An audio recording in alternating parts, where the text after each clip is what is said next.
Hello? Hi, is Dave there? Yes, he's speaking, Will. Oh, okay. I thought that might be your voice, but sometimes when Tony says hello, he sounds like you. Isn't that something? Yeah, but then when he starts talking, then I can tell a difference. Right, yeah, and he never shuts up. Oh, no, just kidding.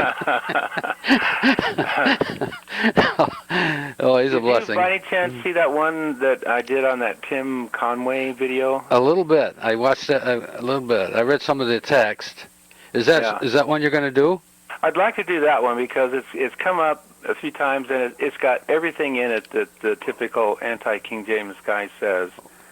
Oh, that's good. And I think it'd be good to go over it because there's some good information here. Because I had a guy write me, and he said, have you seen this video? And he says, I'm King James only, but he didn't quite know how to answer, the objections. And so right. I'd like to... Yeah. Okay, so just let me know when you're ready. Okay, go ahead.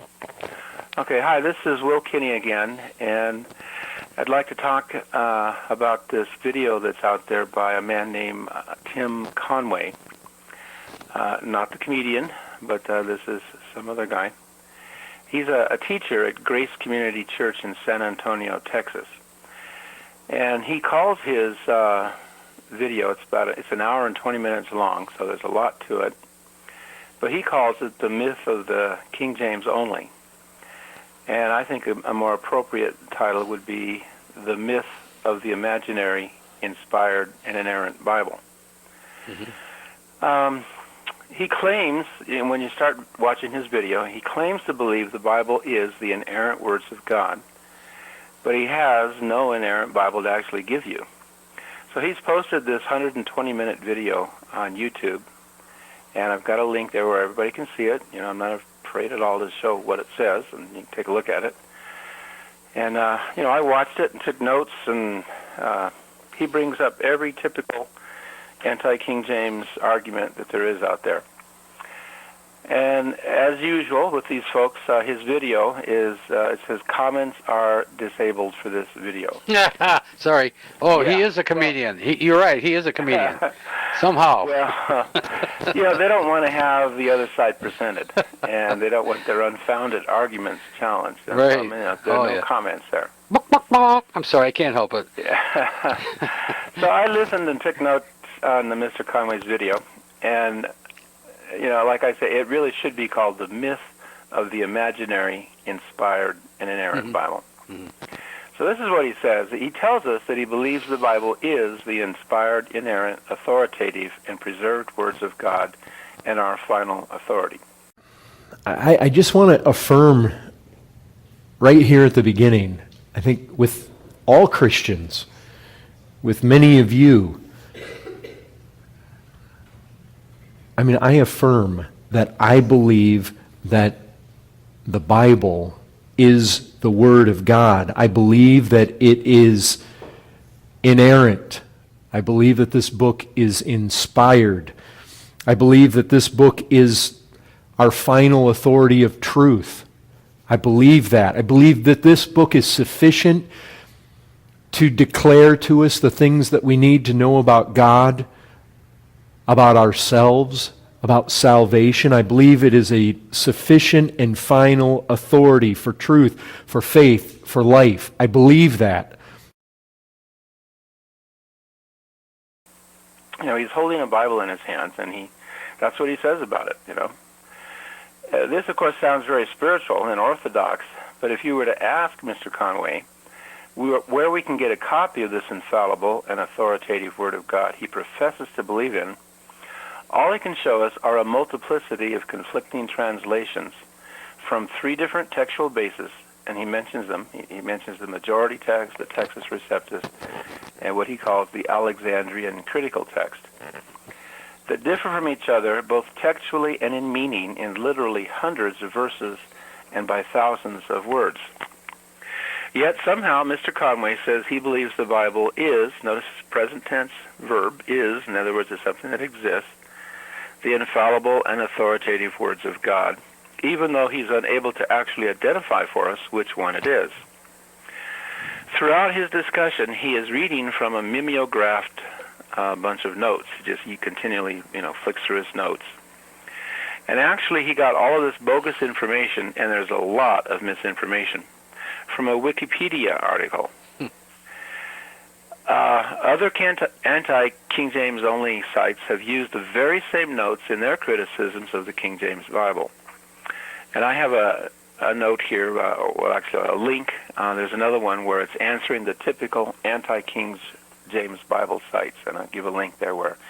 And you can see the guy's using the same arguments, the same words. I mean, he just went to a Wikipedia article and just, mimeographed his stuff or copied it and made copies. And that's what he's reading from.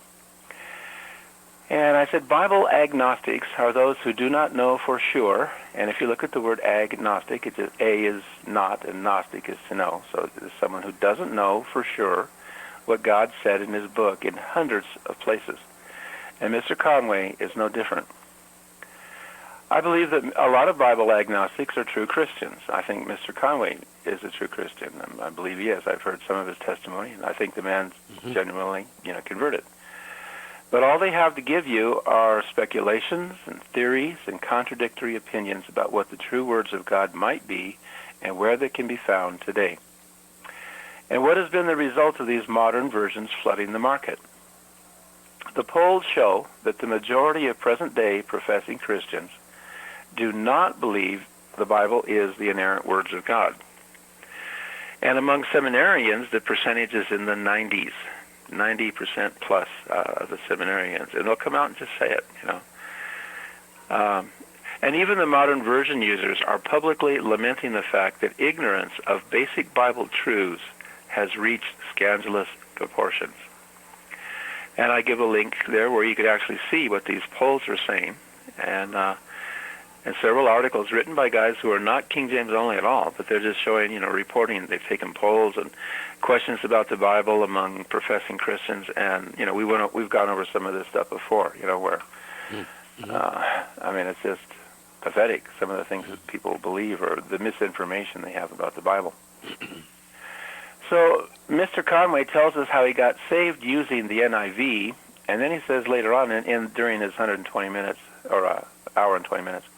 He says that he wouldn't recommend the NIV, even though according to him, it's the inspired and authoritative Word of God. And then he says he started using the King James Bible for about 10 years, and then he moved on to the New King James for a couple of years, and then finally to the ESV. So he read one verse during this entire 80 minutes, one verse, or maybe it's two verses, but it was one time that he quoted something out of the ESV. So his ever-changing ESV, there have been 3 different editions in just 10 years, and they keep changing the text. Not just even the English, but they change even the underlying Hebrew and Greek, is one of the new Vatican versions that omits even more entire verses from the New Testament than do the NIV or the New American Standard, and 18 fewer than the New King James Version. It rejects numerous Hebrew readings and adds literally hundreds of words to the Hebrew Old Testament, taken from the so-called Greek Septuagint version. And we'll discuss the Greek Septuagint here in a minute, too, because he brings that up. So I give a link here to where you can see the ever-changing ESVs. There have been 3 of them. I have hard copies of all 3 of them. But there was one in 2001, 2007, and 2011 is the latest one. And you might also like to take a look at what I call the Bible agnostic test. So just go to the first part of this study, the link I provide about the ESV, where I prove that versions like the ever-changing ESVs, NIVs, NASBs, they're continually changing and editing and revising. And the Net version, the Holman, and the Catholic versions reject the Hebrew readings in numbers and names and don't even agree with each other. So I give about 20 examples there of, completely different numbers or names, and you can see they don't even agree with each other, and they'll admit what the Hebrew text reads, but then they provide something else. So I asked these guys, okay, take the test. Do you know which one or which reading, God inspired in His Word? And I very, very rarely hear back from these guys. They just don't want to. They're confronted with it, they see it, and they just pretend like I didn't even ask the question, So he takes a couple of quotes from the Wikipedia article he's reading about what the King James Bible's translators said in their preface to the reader. James White does the very same thing in his book. But they've taken the quotes completely out of context and they misapply them. In fact, the whole point of the quote by the KJB translators went completely over the head of Mr. Conway when he refers to the famous, "The very meanest translation is still the Word of God." So I've got an entire article just on that quote and how they ripped it out of context. And I provide a link. But let's take a look here at what he said. This is interesting because I paid close attention to what Mr. Conway was saying. So he begins to read the quote and he says, he's referring to somebody here, and then he reads the quote. "The very meanest common," or meanest means common, "translation is still the Word of God." What Mr. Conway completely missed is the fact that the somebody the King James preface is referring to are the Roman Catholic Church's versions. Says the whole quote in context is this: "Now to the latter we answer that we do not deny, nay, we affirm and avow that the very meanest translation of the Bible in English, set forth by men of our profession, for we have seen none of theirs of the whole Bible as yet, containeth the Word of God, nay, is the Word of God." That's the entire quote. He didn't read. He just read selected parts, and he doesn't even know who they're answering here. It should be clear that Miles Smith, and he's the man who wrote the preface, is referring to the Douay-Rheims English New Testament here, which was published by the Roman Catholics in 1582. The Old Testament not appearing until 1610, some 5 or 6 years after the King James Bible translators began their work of translation. Thus the reason for Mr. Smith's notation that we have seen none of theirs of the whole Bible as yet. Men of our profession refers to the Protestant Reformation Christians, and the theirs refers to the Catholics. In the previous paragraph to this quote, we read them saying, "The translations of the Bible maturely considered of and examined, that all is sound for substance in one or other of our editions, and the worst of ours far better than their authentic Vulgate," which refers to the various Latin Vulgate versions. And see, they're contrasting our editions and theirs, right? This is what the whole context is. The context of the preface by Miles Smith shows the contrast between early English Protestant translations, that'd be like Tyndale and Coverdale, the Great Bible, Matthew's Bible, the Bishops, and the Geneva, and the Roman Catholic Church, their translations. And these were set forth by men of our profession, and thus containeth the Word of God, nay, is the Word of God. So throughout the preface, there's a constant contrast between our and their translations, and between Protestant thought and Catholic thought. They also state in their preface, "Also on the other side, we have shunned the obscurity of the Papists in their Assamines, Tunic, Rational, Holocaust, Prepus, Pashi, and a number of such things." So they're listing words that are found in this Catholic translation. "Whereof their late translation, and that of purpose to darken the sense, that since they must needs translate the Bible, yet by the language thereof it may be kept from being understood." So, it's really clear if anybody actually reads the preface that they are contrasting the Reformation, Protestant, Puritan Bibles to those of the Catholic Church. The translators of the King James Bible saw their task as the perfecting of the earlier English translations that followed the traditional text found in Reformation Bible translations like Tyndale, Coverdale, the Great Bible, Matthew's, the Bishop's Bible, and the Geneva Bible. As they state the same in the preface to the reader, "Truly good Christian reader, we never thought from the beginning that we should need to make a new translation, nor yet to make of a bad one a good one, but to make a good one better, or out of many good ones, one principal good one, not justly to be accepted against. That hath been our endeavor, that our mark. So what they're saying there clearly is that they've taken the previous English Reformation Bibles, and in that line they've perfected them, purified it, and they've tried to come out with one principal good one. So the irony here that was totally lost on Mr. Conway is that these same modern version users, like him, are actually using the new Vatican versions, and that would include anything like that's based on the UBS, Nestle Aland, Critical Vatican Greek Text. That'd be the ESV that he was using, the NIV, the New American Standard, and the modern Catholic Bible versions. And it tells them, right there in their own critical Nestle Aland Greek text, you can look it up, it's right there on page 45. It just tells them that the Vatican has made this formal agreement with the UBS and to create this interconfessional text. And one of the main editors of that text was the Jesuit Cardinal Carlo Martini. Can I interrupt, Sure. Phil? David Daniels has a book, Right. and he goes into detail, and I know you know all this, but this is for the people that Sure. listen. Eugene Nida, Right, exactly. he was responsible for over 200 translations. So, yeah, it was such a slimy setup. I can't help using such a negative word.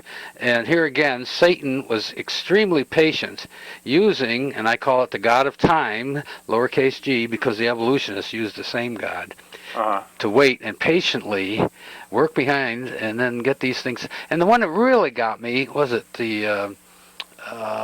see, I can't remember what Bible Society it was. It ends with BS. United Bible Society? No, there's one more letter that goes with foreign. Okay. Where they kept trying to put in the Apocrypha, and people raised a fuss about it. And so eventually what they did, they shipped all the Bibles to other countries, unbound, and then those guys put the Apocrypha in it. Mm-hmm. And so, yeah, that issue comes up too quite a bit. I get these guys who, the Apocrypha was not only in the early King James Bible, but it was in the Geneva Bible, the Bishop's Bible. It was in Martin Luther's Bible. All the Bibles back then had the Apocrypha, but they did not consider them Scripture, and that was in the 39 Articles of the Anglican Church. Back then. The Anglican Church back then in 1611 was nothing like it is today. Back then they were reformed in their theology. They were Bible believers. They believed in the deity of Christ and that he was the only Savior. And, they were not at all like the Anglican Church is today. The Anglican Church today is totally liberal, ecumenical, many ways to God. And so, to say, well, it was done by Anglicans, and that's, in fact, one of the arguments that Mr. Conway brought up. Well, the fact was that there were a lot of Puritans that were also on the translation committee. And, I'm going to get into that in a minute here about what he says there. But, yeah, when they bring up this apocryphal books thing, after a while they were out of the King James Bibles and, they didn't print it anymore. But you can buy the ESV, not only with the apocryphal books in it. So, it's just really hypocritical, on their part to say, well, the King James had Apocrypha in it. Yeah, but they tell you that they did not believe it was Scripture. And what you see is you've got the Old Testament, and then there's a sharp division, and then you've got apocryphal books in the middle, and then you got the New Testament. And, that went on, I think, till I think it was 1666 or something like that. They stopped making them, like that way. I think you can still get a King James Bible even today with it in it. And that's what I've heard. Oh, yeah, absolutely. I've got it on the link about the ESV Bible, and I show you it. There's a Catholic site, and they're advertising it, and they even give you a list of the Bibles they recommend. And one of them is the NIV, and the net version, and the ESV. They're all these, modern versions. And so anyway, where he's going with this, he's trying to say that the variety of translations. Okay, this is what he pulls this one out too. The other one was, What was the quote that he was trying to use? Oh, the very meanest translation is still the Word of God. What he totally missed was, he's trying to say, well, see, any translation, that can be the Word of God. And, of course, he's using the ESV.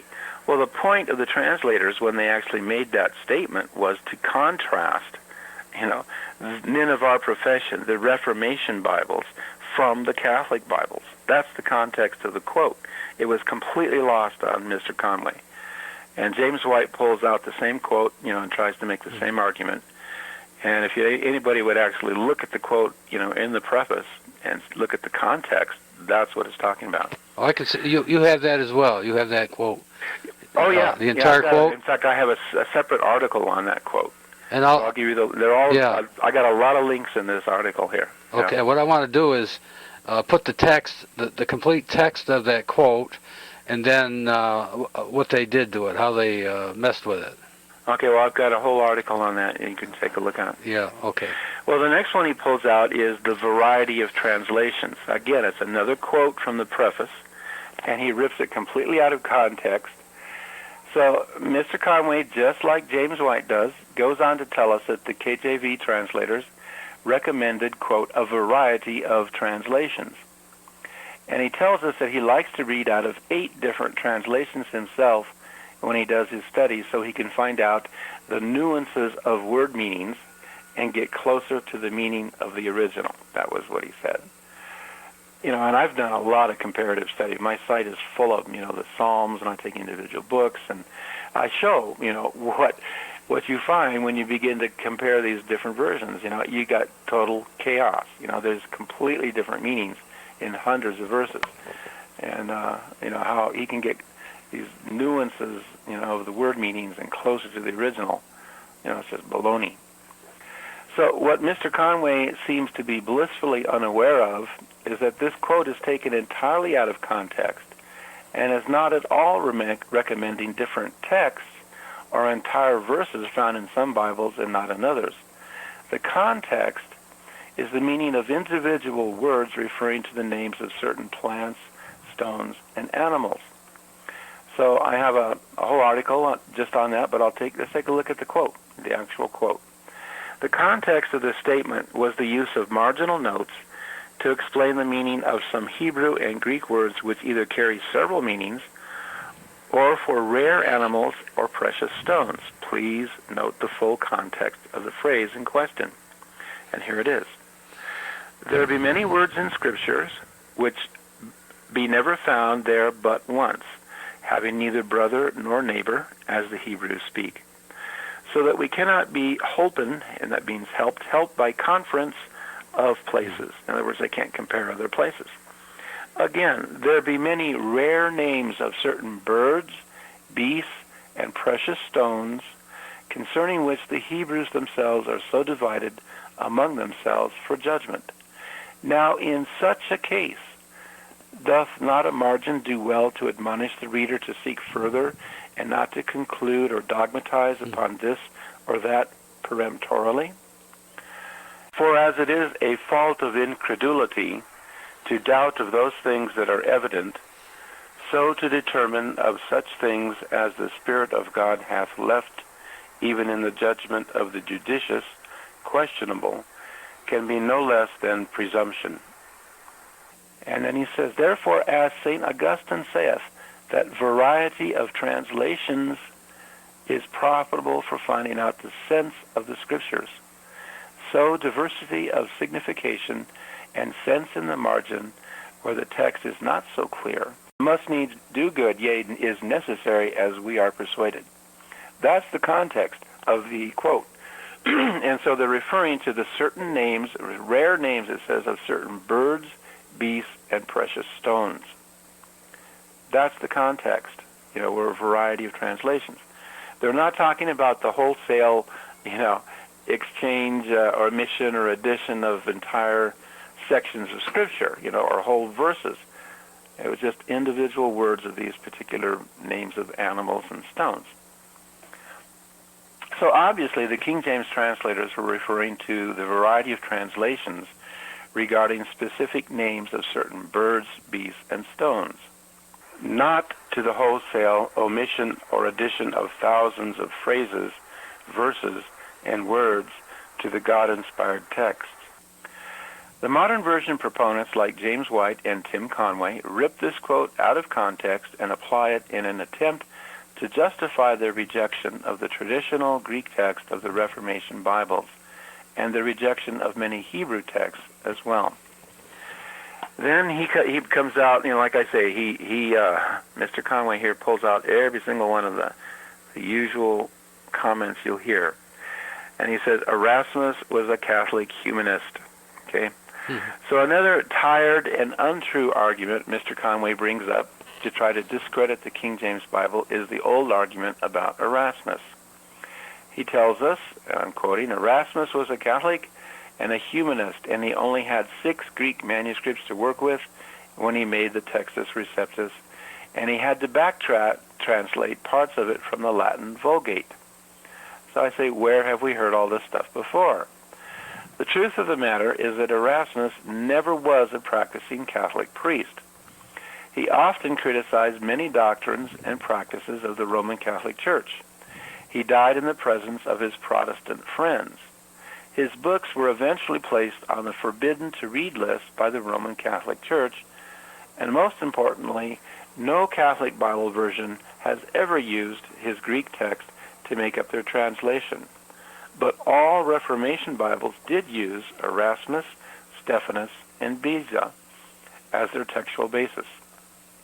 It was soon said by the Catholics that Erasmus laid the egg and Luther hatched the chickens. His books and writings were soon banned by the Pope himself. Erasmus examined hundreds of Greek manuscripts from all over Europe. He was familiar with virtually every variant reading we know of today. He was not limited in his knowledge of Greek readings by the alleged 6 or 10 manuscripts he used to put together the New Testament Greek text. His Greek text, along with minor revisions by Stephanus and Beza, became the basis for the New Testament text of all Reformation Bibles. The King James Bible translators worked primarily with Beza's 5th edition of the Greek text of 1598. They didn't even primarily use Erasmus. They used Beza for the most part.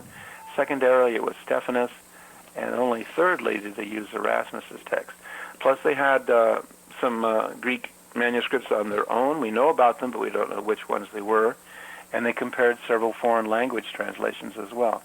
But I mean, those men that God used to give us the King James Bible, they were giants in their field of linguistics. I mean, there were guys at 5 years old who could read and write Hebrew, and they would have give classes in Greek, and it was just amazing. I mean, they were giants, and those are the men that God used to give us His perfect Bible.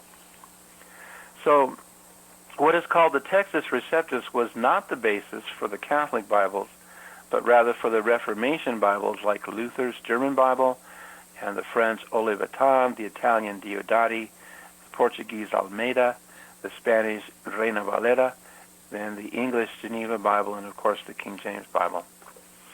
So the Catholic Church never did approve of the Textus Receptus. In fact, the Council of Trent in 1545 branded Erasmus as a heretic and prohibited his works. In 1559, Pope Paul IV placed Erasmus on the first class of forbidden authors, which was composed of authors whose works were completely condemned. 1 John 5:7, and these three are one. One of the sections of Scripture Mr. Conway tells us should not be in the Bible is 1 John 5:7, as it stands in the King James Bible and many others. Yet the information he gives us about this verse is very flawed and incomplete. He hasn't done his homework. I and many other Bible believers are convinced it is inspired Scripture and the strongest testimony to the witness of the Trinity in the entire Bible. And then, of course, I have an article on 1 John 5:7. And so much for the, Erasmus was a Catholic. And when it says humanist, it's in the older classical sense in which he studied the arts. It was, science and art and literature and music and And he believed that these were gifts from God and that they help glorify our Maker. The modern definition of a humanist is a guy who doesn't believe in God, and it just everything revolves around man. So, I mean, everything about that quote is just completely wrong. It's interesting that here, later on, Mr. Conway, he's talking about some scripture, and he says, nevertheless, he feels, that was the word he used, he says, I feel that the ending of Mark 16, 9 through 20 is inspired scripture, okay? And he feels that the woman taken in adultery in John chapter 8 is also scripture. Now apparently that's how he judges whether something is scripture, whether it feels like it to him. Right. But a lot of his fellow Bible agnostic friends like Dan Wallace, John MacArthur, and James White, they don't. They don't believe that either one of those sections are scripture. So James White says in his book, and this man Conway even said, and James White thinks that the Mark 16 should be in the Bible. That's what he said in his on his video. Well, James White himself, I have his book, and he says, referring to Mark 16, 9 through 20, there is good reason to doubt the authenticity of the passage. That's on page 257 of his King James Controversy. And of the woman taken in adultery, James White says, it is near certainty that this passage was not originally a part of the Gospel of John. And that's out of page 262 of James White's book. So here we have Mr. Conway, quoting or mentioning James White approves also of these scriptures. These are whole sections of scripture, and that he feels are scripture, but no, James White does not believe they're scripture. In fact, James White would omit Luke 23:34, where it says, Father, forgive them, for they know not what they do. So I wonder how Mr. Conway feels about that one. Then I give a reference here that I use this a lot. But in those days there was no king in Israel. Every man did that which was right in his own eyes. And so I provide actually a couple of links. I've got an article on those verses in Mark, the ending of Mark, and on the woman taken in adultery. So those links are included here. And then Mr. Conway also seems to have a problem with the unicorns, and that comes up a whole lot in the King James Bible. Actually, it's in a lot of different Bibles. It was in the Septuagint, But he doesn't really go into why this might be. He just kind of mentions it in mocking and in passing. So I've got my article there about unicorns. And then here's another one of his quotes, and this one comes up a lot. He says, Jesus and the apostles used the Greek Septuagint. So I say, not to leave any stone unturned, Mr. Conway also drags out the usual argument that Jesus and the apostles used the Greek translation called a Septuagint in their quotations. So there's nothing wrong with using different versions even when they don't match the Hebrew text. So this fairy tale about the Septuagint has been circulating for years among the Bible critics. And the truth of the matter is that even men like John Owen, John Gill, and Jerome himself acknowledge that many readings were taken from the already completed New Testament and placed back into the so-called Greek Septuagints. And that's Septuagints, because there are several of them. There are at least 5 of them out there. And they all differ from each other.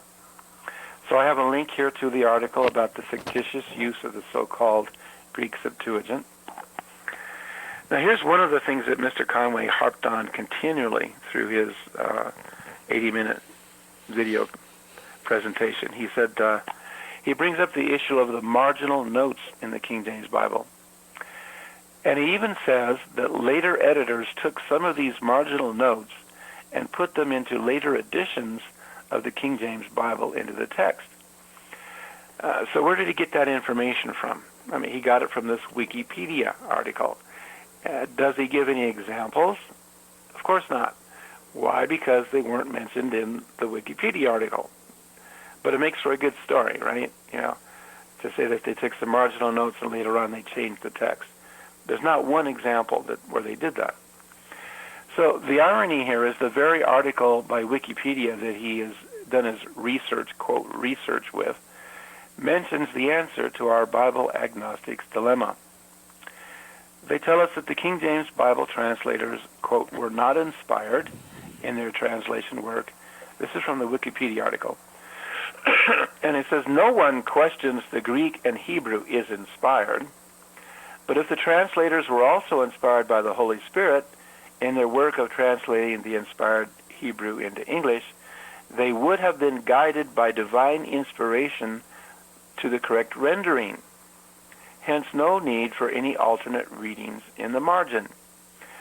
That's what the Wikipedia says. Well, in a sense, that's right. Right. It's what's in the text of the King James Bible that God wants there, not the marginal reading.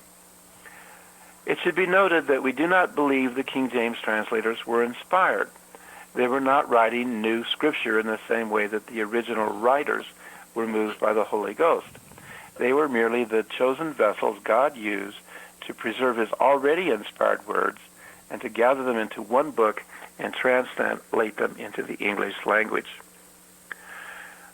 Secondly, these Bible agnostics, like Mr. Conway, reveal the emptiness of their present position when they piously tell us that no one questions the Greek and Hebrew is inspired. Notice again the use of a present tense verb. Well, just ask any of these guys where we can get a copy of this, the Greek and the Hebrew that is inspired. They won't tell you. They will never tell you where to get a copy simply because they do not have one, and they don't believe such a thing exists anywhere on the face of the earth. They're professing a faith in something that they know does not exist.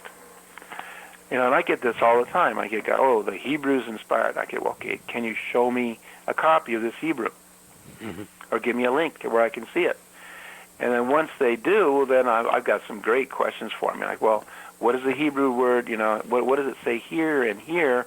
How do you reconcile these apparent differences and things? So I throw some stuff at them.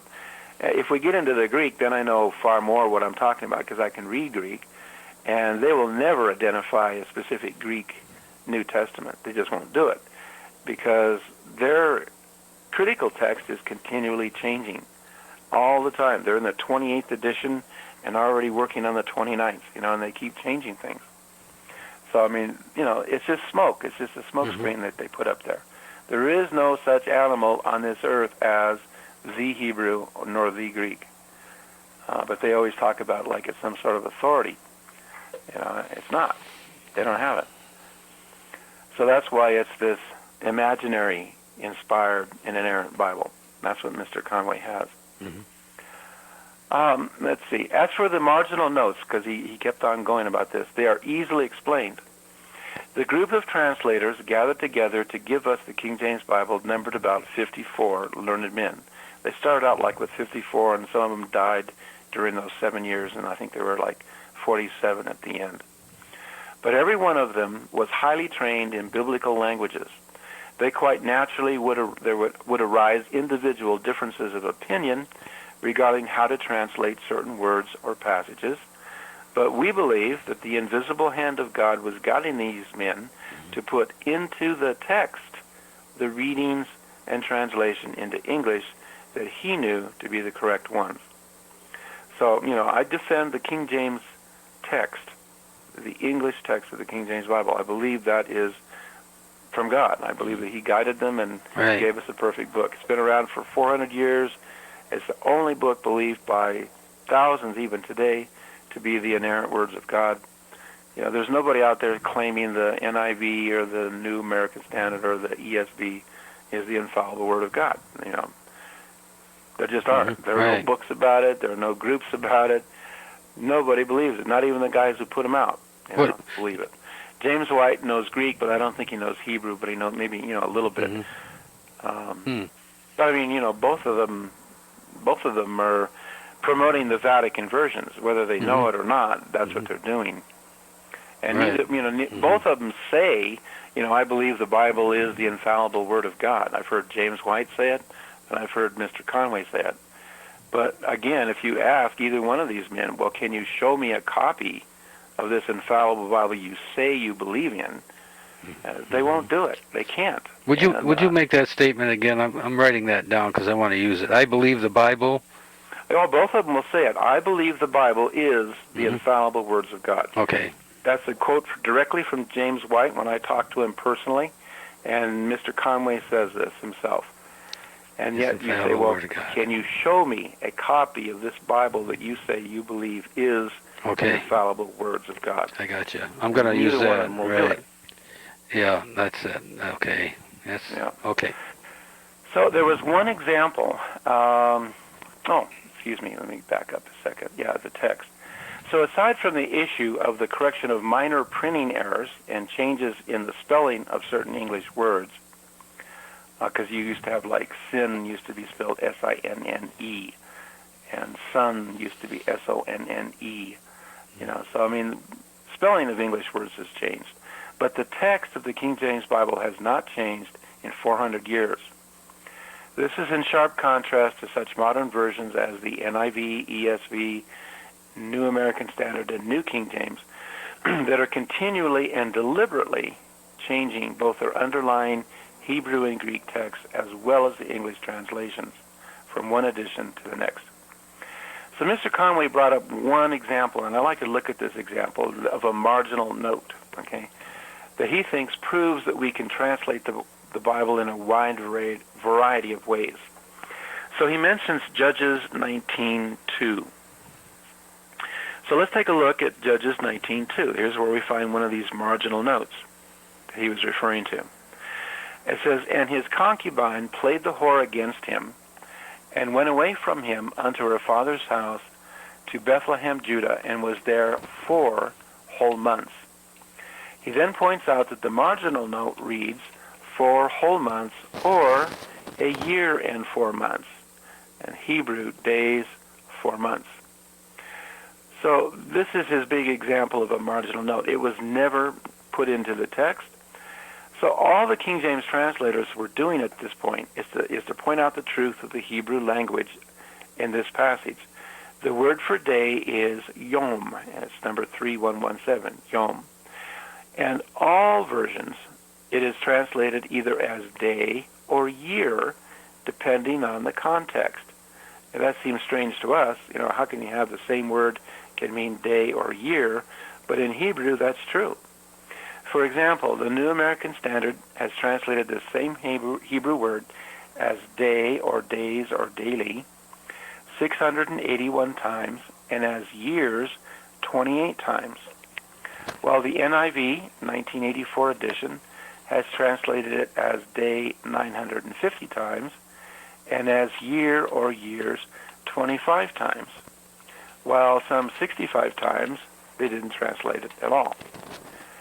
So as far as I know, there's not a single Bible translation that translates this passage any differently than 4 months. So this includes Wycliffe, Coverdale, Bishop's, Geneva Bible, Revised Version, New American, NIV, New King James, ESV, RSV, Holman Standard, the Jewish translation. All of them translate it the same way. So they translate it as 4 months, not as a year and 4 months, though the Hebrew text itself could be translated in this manner. So God guided the translators to put into the text what the correct reading should be. Now this is interesting. That why did Mr. Conway change versions? Because he was on the King James Bible for 10 years, then he went to the New King James, and then finally he's at the ESV. He tells us that it was not because of the textual issue. So apparently the text isn't that much of a concern to him, but it was because of the archaic language of the King James Bible. He said even the King James Bible translators mentioned the need to put the Bible into the vulgar tongue, or the common language. Well, that's true, but what Mr. Conway totally missed and doesn't understand is that when they referred to the vulgar tongue, they were contrasting English with the Latin that was used by the Catholic Church, and even the original languages of the Hebrew and the Greek, which hardly anybody understands, and which themselves are in an archaic form. So they were not referring to making modern comic book versions and paraphrases that are so common today. When they mentioned, we need to put the Word of God in the vulgar tongue, they were contrasting the English language with Latin. The Mass is in Latin and all that. Nobody understands it. They don't even know what's being said. That's what they were talking about, not putting it into a modern paraphrase. But again, Mr. Conway is twisting things around to the way he wants to see them. So it was kind of interesting when Mr. Conway got off into the archaic language. It was interesting because he mentioned a list of words, and he said, like, suffer the little children to come unto me. He says, nobody understands that anymore. Well, even if you look at a dictionary, I'm looking at one right now, it's Modern Dictionary Webster's. One of the meanings of suffer is to allow or permit. Not even archaic. You can look it up on the internet. Even today they're using it. And so, we don't suffer fools gladly. We don't tolerate them. We don't allow them. But it's allow children to come unto me. He criticized, I thought it was amusing, in his list that he got off of Wikipedia, he says phylacteries and diadem. He reads those two words. Well, if the man had bothered to check his own ESV, the ESV also contains the word phylacteries. They make broad their phylacteries. And the word diadem occurs in his ESV about 5 times. So, here's this man complaining about archaic language, giving us a list of words, and half of them were found in his own ESV, And then he specifically mentions his disapproval of the uses of the words thee, thy, thou, thine. And so these are not modern speech. And one of the main reasons he decided to abandon the King James Bible for a more modern version. Well, Mr. Conway either is unaware or he just doesn't care that the fact that all those these and thys and thous and ye's are far more accurate to the language underlying the King James Bible, the Greek and the Hebrew. In fact, you can't have an accurate translation without them. And I know you know why, but I asked the question here, do you know why? That's right, yeah. And most people do not. No. And so I have an article about why those these and ye's are more accurate. So, you know why they're more accurate, correct? Right, yeah. You're talking to one person or you're talking to many people. Exactly, yeah. If it starts with a T, if it's thou or thee or thy, and thou would be, the you, thou art the man, that's the you, the nominative. And I say unto thee, thee would be the accusative, which was the direct object. I say to you, and then thine, of course, would be possessive. And so you're talking to one person, and when it says ye or you or your, that's plural. And that's exactly what's found in the Hebrew text and in the Greek text. And in most foreign languages, they have 2 different forms. They have, like in Spanish, they have the usted and ustedes, or they have tú and vosotros. And they have the same thing in French and Italian, Russian. Most languages in the world have 2 different forms, to say you, if they're talking to one person or more than one. And it makes a huge difference, in how you read a lot of scriptures. Like when he says to Peter, he says, I say unto thee, Satan desires to have you, that's you all, that he may sift you all as wheat. But I have prayed for thee, that's singular, pray for you individually, Peter, that thy faith fail not. So, when it's, starts with a T, it's an individual you. When it's with a Y, it's you all. But he doesn't like the word. Well, it's more accurate. But again, Mr. Conway, his main reason, he says, wasn't a textual reason. It was because he liked the modern speech. Okay, well.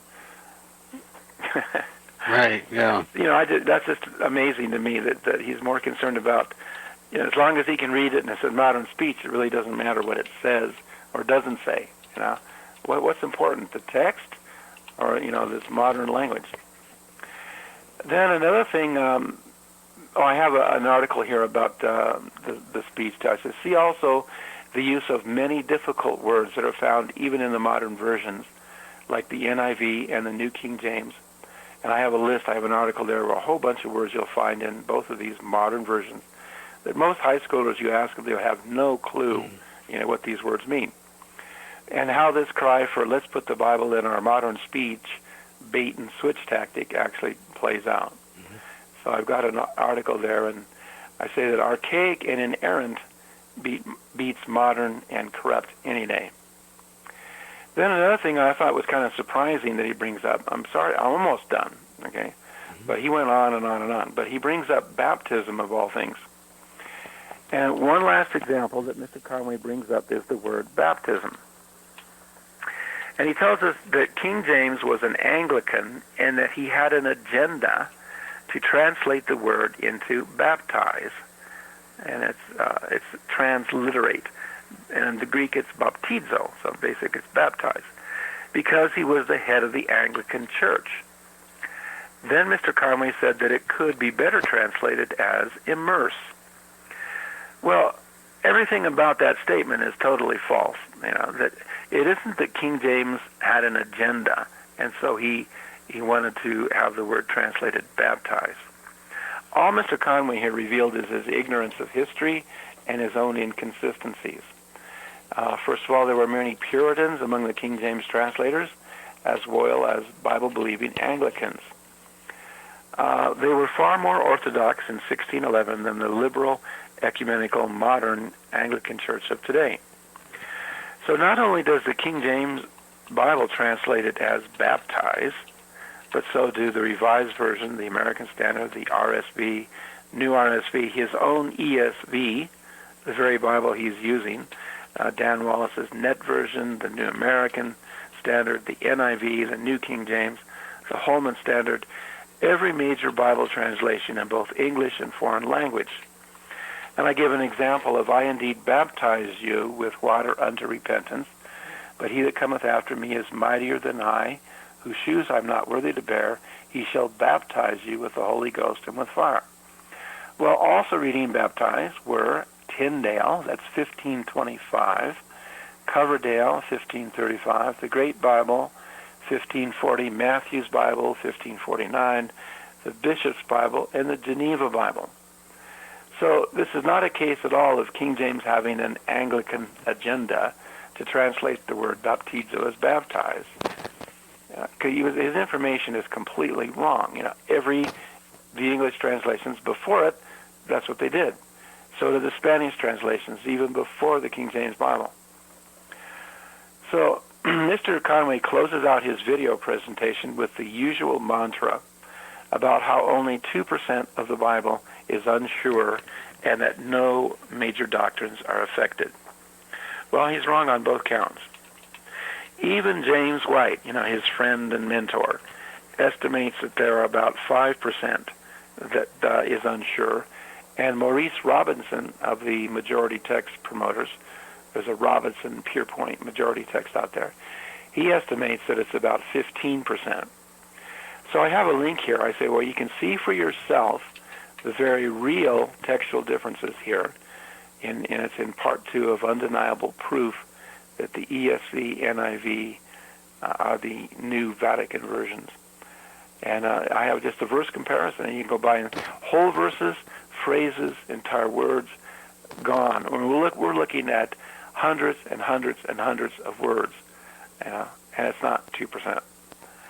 As for the no major doctrines are affected, I have a link here again. I provided. I say fake Bible versions do teach false doctrines, and I've got 15 examples of where you can look at specific things, doctrines of the Christian faith that have either been weakened, changed, or corrupted in these modern versions. So I close out with this. I think Mr. Conway is sincere in what he believes, but he is sincerely wrong. He talks piously about how the Bible is the inspired, inerrant, and authoritative words of God. But the fact is, he couldn't show you a copy of an infallible Bible in any language if his life depended on it. So all of grace, believing the book, the infallible King James Holy Bible. Amen. Yep. So like I said, there are a lot of links in this article, but, he brings up every cliched argument that, the anti-King James people bring up. And the man, talks piously about this Bible. He's holding one in his hands, But if you actually corner him try to get him to say, well, can you show me this infallible Bible you say you believe in? He won't do it. Nor will James White, nor Dan Wallace, nor Doug Kutlig, nor R.C. Sproul, nor John MacArthur. All these big names out there talking about the inerrant Bible, but you ask them to show you one, they don't have it.